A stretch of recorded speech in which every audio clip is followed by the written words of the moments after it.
Saudara-saudari terkasih dalam Kristus, hari ini Minggu 31 Juli 2022 merupakan pekan biasa ke-18 tahun C. Bacaan dibawakan oleh Bernadette Reni Wayong dan Maria Teresia Widyastuti. Mazmur dilantunkan oleh Marcelina Toron dan renungan ditulis oleh Antonia Jovita Ari. Selamat menekuni sabda Allah. Marilah kita semakin mengasihi, semakin peduli, dan bersaksi.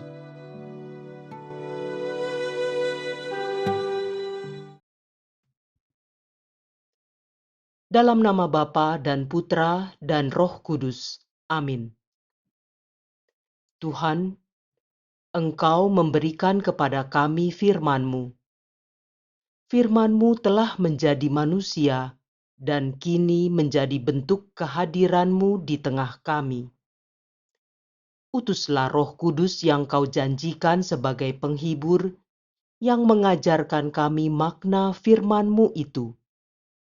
Kiranya inspirasinya membantu kami memahami firman yang telah ditulis dengan inspirasi ilahi. Jadikan pula kami melalui hembusan roh-Nya, tanah-tanah yang subur bagi pertumbuhan firman-Mu, hingga menghasilkan buah berkelimpahan. Demi Kristus Tuhan dan pengantara kami. Amin. Bacaan dari Kitab Pengkhotbah bab 1 ayat 2 dilanjutkan bab 2 ayat 21 sampai dengan 23. Kesia-siaan belaka. Kata pengkhotbah, sungguh kesia-siaan belaka. Segala sesuatu adalah sia-sia. Sebab kalau ada orang berlelah-lelah mencari hikmat, pengetahuan, dan kecakapan, maka ia harus meninggalkan bagiannya kepada orang lain yang tidak berlelah-lelah untuk itu. Ini adalah kesia-siaan dan kemalangan yang besar. Apakah faedah yang diperoleh manusia dari segala usaha yang dilakukannya dengan jerih payah di bawah matahari dan dari keinginan hatinya? Seluruh hidupnya penuh kesedihan dan pekerjaannya penuh kesusahan hati. Bahkan pada malam hari, hatinya tidak tentram. Ini pun adalah kesia-siaan. Demikianlah sabda Tuhan.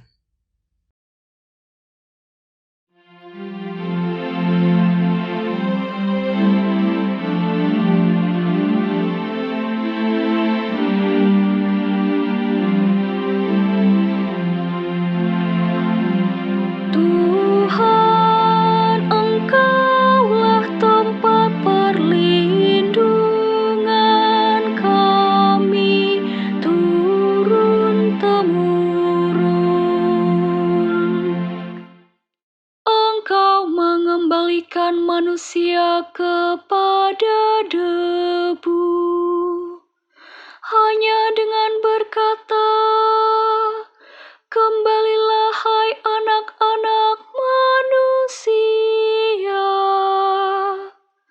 sebab di matamu 1000 tahun sama seperti hari kemarin,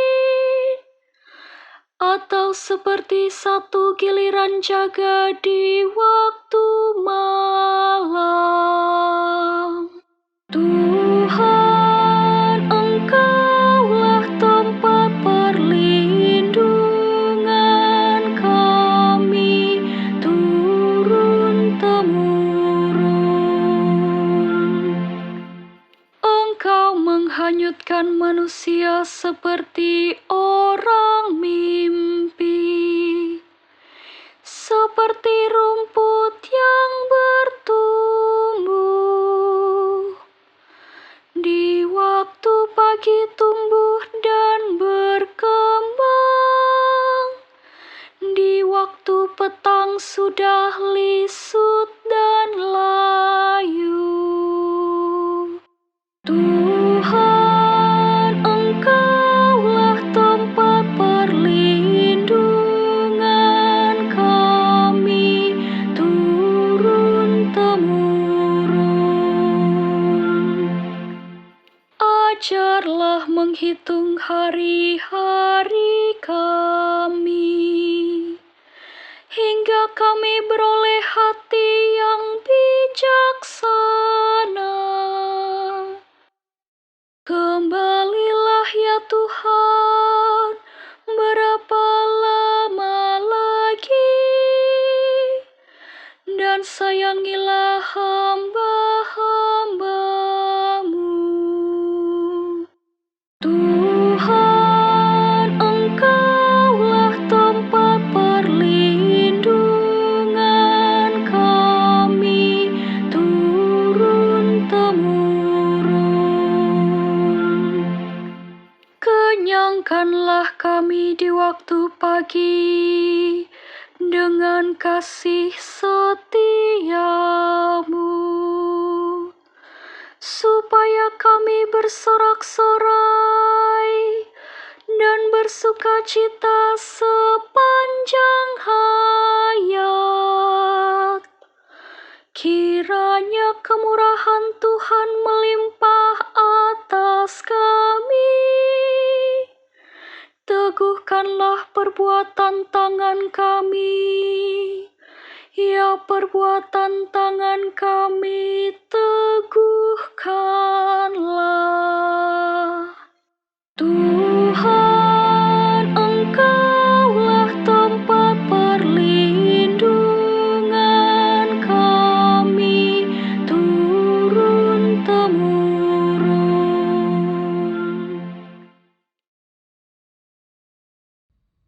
Bacaan dari surat Rasul Paulus kepada jemaat di Kolose, bab 3, ayat 1 sampai dengan 5, dilanjutkan ayat 9 sampai dengan 11. Saudara-saudara, kamu telah dibangkitkan bersama Kristus. Maka carilah perkara yang di atas, di mana Kristus berada, duduk di sebelah kanan Allah. Pikirkanlah perkara yang di atas, bukan yang di bumi. Sebab kamu telah mati, dan hidupmu tersembunyi bersama dengan Kristus dalam Allah. Kristuslah hidup kita. Apabila Dia menyatakan diri kelak, kamu pun akan menyatakan diri bersama dengan Dia dalam kemuliaan. Karena itu, matikanlah dalam dirimu segala yang duniawi, yaitu percabulan, kenajisan, hawa nafsu, nafsu jahat, dan juga keserakahan, yang sama dengan penyembahan berhala.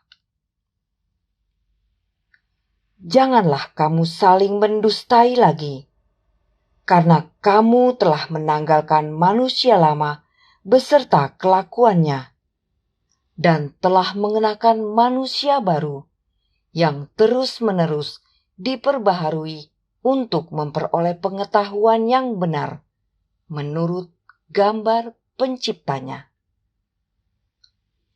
Dalam keadaan yang baru ini, tiada lagi orang Yunani atau orang Yahudi, orang bersunat atau tak bersunat, orang barbar atau orang Skit, budak atau orang merdeka. Yang ada hanyalah Kristus di dalam semua orang. Demikianlah sabda Tuhan.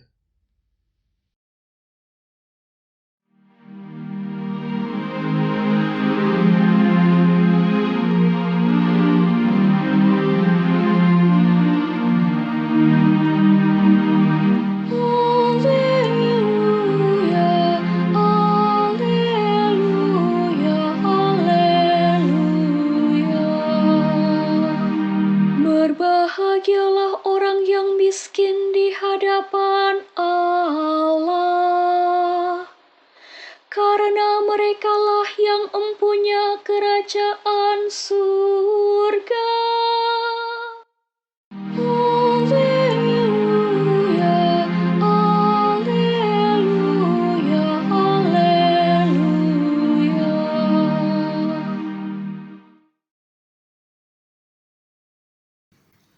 Inilah Injil suci menurut Lukas, bab 12, ayat 13 sampai dengan 21. Ketika Yesus mengajar orang banyak, salah seorang dari orang banyak itu berkata kepadanya, "Guru, katakanlah kepada saudaraku, supaya ia berbagi warisan dengan aku." Tetapi Yesus berkata kepadanya, "Saudara, siapakah yang telah mengangkat aku menjadi hakim atau penengah bagi kamu?" Kata Yesus lagi kepada orang banyak itu, "Berjaga-jagalah dan waspadalah terhadap segala ketamakan. Sebab walaupun orang berlimpah-limpah hartanya, hidupnya tidaklah tergantung pada kekayaannya itu." Kemudian Yesus menyampaikan kepada mereka perumpamaan berikut. Ada seorang kaya, tanahnya berlimpah-limpah hasilnya. Ia bertanya dalam hatinya, "Apakah yang harus aku lakukan? Sebab aku tidak mempunyai tempat untuk menyimpan segala hasil tanahku." Lalu katanya, "Inilah yang akan kulakukan. Aku akan merombak lumbung-lumbungku, lalu mendirikan yang lebih besar, dan aku akan menyimpan di dalamnya semua gandum dan barang-barangku. Sesudah itu aku akan berkata kepada jiwaku, 'Jiwaku, engkau memiliki banyak barang tertimbun untuk bertahun-tahun lamanya. Beristirahatlah, makanlah, minumlah, dan bersenang-senanglah.' Tetapi Allah bersabda kepadanya, 'Hai engkau orang bodoh, pada malam ini juga jiwamu akan diambil darimu. Dan bagi siapakah nanti apa saja yang telah engkau sediakan?' Demikianlah jadinya dengan orang yang mengumpulkan harta bagi dirinya sendiri, jika ia tidak kaya di hadapan Allah." Demikianlah sabda Tuhan.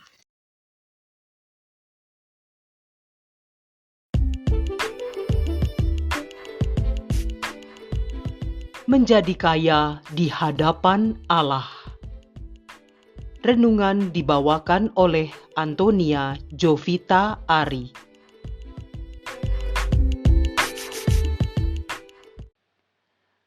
Conrad Nicholson Hilton, atau kita kenal dengan nama Conrad Hilton, adalah pendiri kerajaan bisnis hospitality dunia yang bernama Hilton Hotels Corporation. Ini adalah perusahaan hotel pertama yang tercatat di New York Stock Exchange pada tahun 1947.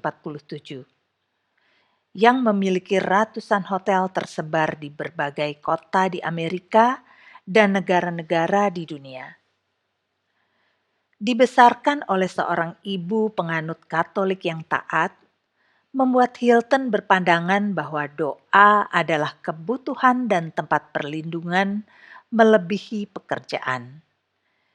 Dia mendirikan Yayasan Conrad and Hilton yang banyak memberi bantuan kepada anak-anak, sekolah-sekolah Katolik, instansi kesehatan, dan rumah-rumah ibadah. Hilton mewariskan hampir seluruh kekayaannya kepada yayasan tersebut.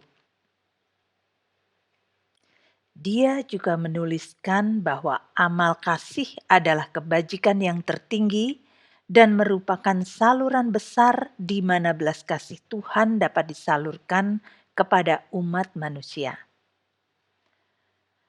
Bapak, Ibu, dan saudara-saudari terkasih dalam Yesus Kristus, dalam Injil hari ini, Yesus memperingatkan, berjaga-jagalah dan waspadalah terhadap segala ketamakan. Sebab walaupun orang berlimpah-limpah hartanya, namun hidupnya tidak tergantung dari kekayaannya itu. Melalui perumpamaan ini, Yesus menceritakan tentang seorang kaya yang terus menimbun kekayaan untuk dirinya sendiri. Bahkan seumur hidup, dia habiskan waktu untuk bekerja keras mengumpulkan kekayaan. Alih-alih berbagi kepada yang membutuhkan, si kaya ini justru sibuk membangun lumbung yang lebih besar lagi untuk menampung hasil panennya yang sangat banyak yang dia pikir cukup untuk bersenang-senang seumur hidupnya. Tetapi tidak lama kemudian dia meninggal, dan panen yang melimpah itu tetap sebagai benda mati yang ditinggalkan di dunia. Itu menjadi kebodohan, kesia-siaan menurut sang pengkhotbah hari ini. Kita hidup di dunia ini tidak lepas dari kebutuhan dasar akan sandang, pangan, dan papan. Tetapi kenyataannya, manusia cenderung menginginkan lebih jauh lagi daripada itu. Bukan hanya mencari apa yang aku butuhkan, melainkan apa yang aku inginkan. Apakah salah jika seseorang menjadi kaya? Yang menjadi persoalan bukanlah kekayaan atau harta benda itu, melainkan keserakahan manusia yang hanya mementingkan diri sendirilah yang membuat seseorang jatuh ke dalam sikap bodoh seperti diperingatkan oleh Yesus. Ketamakan atau keserakahan adalah keinginan atau hawa nafsu yang berlebihan terhadap segala sesuatu untuk pemuasan ego seseorang. Dalam hal harta benda, ketamakan akan membawa orang cenderung pada pembenaran pemikiran bahwa memang itulah yang aku butuhkan. Lalu pembenaran itu akhirnya menyeret kita pada arus yang semakin sulit dikendalikan. Seperti misalnya, memperkaya diri sendiri dengan menghalalkan segala cara. Sebenarnya kekayaan atau harta itu sendiri tidaklah bersifat baik atau buruk. Ia bisa membawa kita pada kebaikan ataupun kejahatan, tergantung bagaimana kita menyikapinya. Kekayaan bisa membawa kita pada kejahatan jika ketamakan menguasai diri, sehingga membuat kita sangat melekat dan menggantungkan hidup pada kekayaan tersebut. Ia kemudian menjadi Allah baru yang kita sembah. Akan tetapi, kekayaan dapat juga membawa kita pada kebaikan jika kita menyadari bahwa apa yang kita miliki berasal dari Allah. Tugas kita adalah mengelola dan menyalurkan kekayaan itu sebagai sarana belas kasih Allah kepada sesama dan alam ciptaannya, serta menularkan perbuatan amal kasih ini kepada anak-anak kita dan orang-orang di sekeliling kita. Pilihan ada di tangan kita. Kondisi mana yang akan terus kita tumbuh kembangkan dengan sadar dalam diri kita? Sekedar memuaskan hasrat egoisme diri sendiri, atau menjadi mitra Allah dalam menyalurkan belas kasih-Nya kepada manusia, sehingga kita pantas disebut kaya di hadapan Allah. Marilah kita berdoa. Bapa yang Maha Kasih, Engkaulah pusat hidup kami. Jangan biarkan kami terjebak dalam kelekatan hal-hal duniawi, karena segala yang ada pada kami berasal dari Engkau. Mampukan kami menggunakannya sebagai saluran belas kasih-Mu kepada sesamaku yang membutuhkan, sebagaimana telah diajarkan oleh Yesus Kristus Putra-Mu terkasih, sebab Dialah Tuhan dan pengantara kami, kini dan sepanjang segala masa. Dalam nama Bapa dan Putra dan Roh Kudus. Amin.